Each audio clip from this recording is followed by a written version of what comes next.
Hey guys, welcome back to another video. Once again, we will be exploring true horror stories taken directly from various Reddit pages. For those who are new to the channel, I will be adding software to my voice to make it a little scarier, so don't be confused when I sound a little different.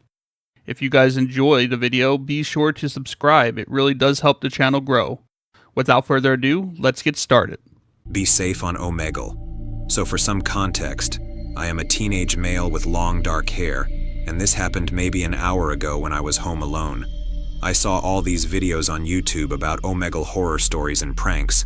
Now I'm not particularly brave or anything, but I will do something if I'm bored. After thinking for a while, I built up the courage to go on Omegle. I wanted to be funny so I wouldn't respond to anything they said. I then came across this guy that kept saying for me to talk or else. And being a teenager, I wanted to make him mad, so I asked what he would do in chat. All he said was, "You should talk more," and then left. I felt pretty proud of me being a jerk, but slightly disturbed, so I turned Omegle off and went to my tutoring class. After a few minutes of Khan Academy with my tutor, I heard my dogs barking, and they wouldn't stop even when I took them into another room.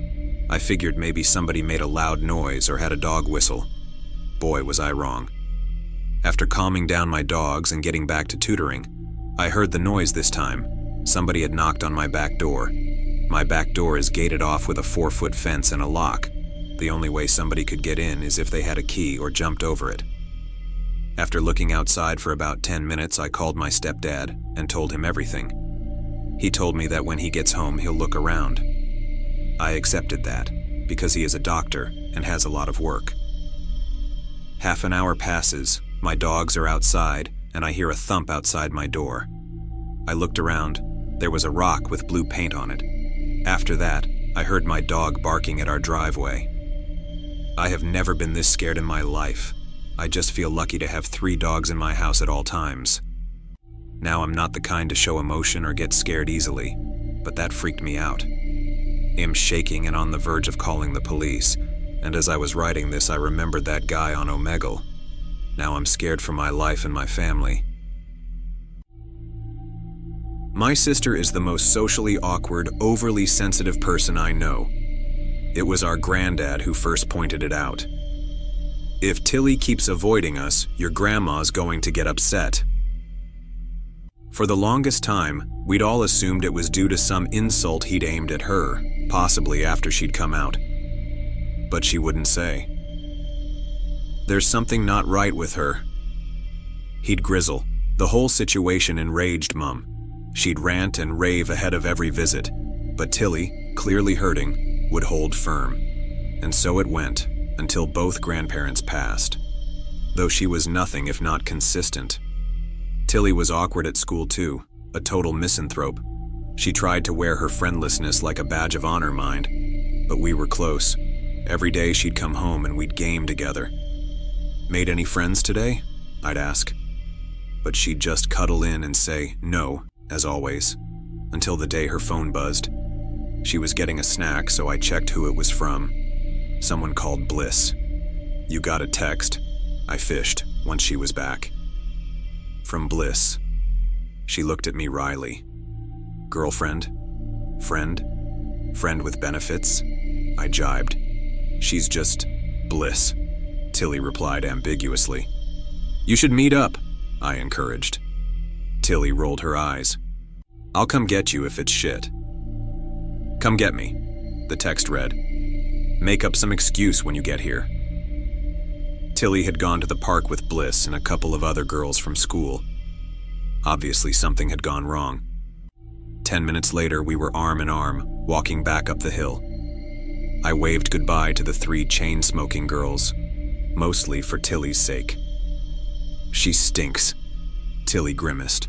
I shook my head. This girl, Bliss, had taken an interest, and it seemed like Tilly had blown her off because she smoked. I didn't get it. Maybe she really was a lost cause. "I'm not going on the fucking trip," Tilly screeched. "I can't handle it," she said, wrinkling her nostrils. She seemed stressed, but Mum wasn't backing down. Tilly had been skipping school. This was the last straw. "I've paid for it," Mum spat. "You're going." Tilly gave Mum a proper death stare. It was all over the news. The crash. Tilly's bus.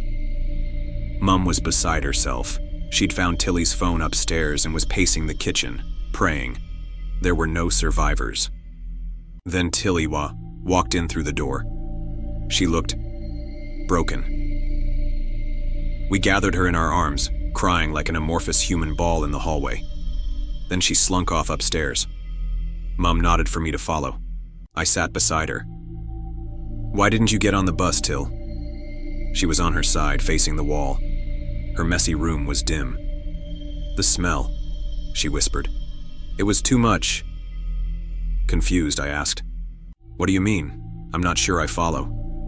"It got stronger. For days. Weeks. It makes me sick." "What smell, Till?" She was silent for a moment. "The smell of death."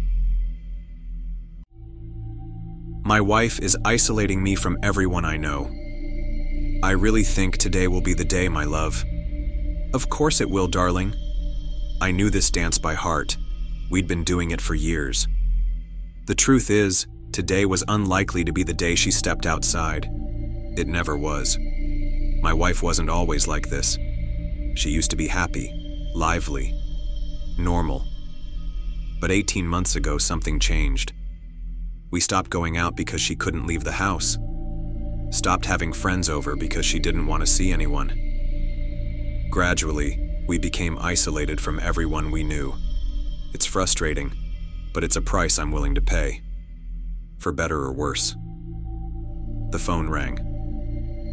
"Hello?" "Hey, Chris. Good to hear from you." "No, thanks, but today isn't good for me." "Yeah, I know. Talk to you later." "Who was that?" Natalie asked. "Oh, just Chris.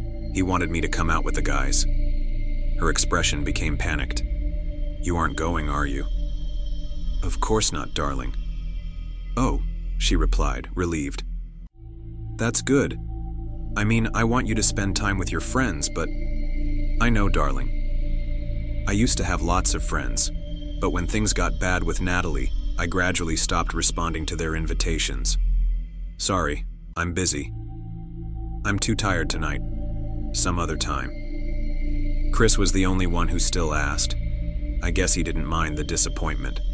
We settled in for our nightly routine, curled up on the couch, watching a movie, her relaxing in my arms. Suddenly, the doorbell rang. Natalie tensed up. "Who could that be?" she asked nervously. "No idea," I replied. "Ignore it, they'll go away." But they didn't. After 6 more rings, I answered the door to find Chris standing there.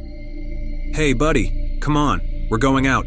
It's been too long. I'm not taking no for an answer." "Sorry, man," I said. "I'm not feeling up to it tonight." "Are you sick?" "No, just feel like staying in." "In it is, then," he exclaimed and pushed past me into the apartment. He went over and plopped down in the unused chair in the living room. "So, what are we watching?" Giving up, I sat down and unpaused the television. We sat there, watching the rest of the movie. Every once in a while, he'd chime in, and I'd respond to be polite. The rest of the time, I held Natalie close as we relaxed together, whispering quietly. Chris looked over occasionally, but we tried to be discreet. When the movie ended, I got up and walked Chris to the door. As I opened it, he looked at me with concern. "So, I don't know how to ask this, but who were you whispering to?" Crap. Later, as I buried Chris out back, I regretted that it had come to this. He'd been a good friend. I knew he'd meant well. But I couldn't let Natalie find out what he'd said. Not when she still thought she was alive.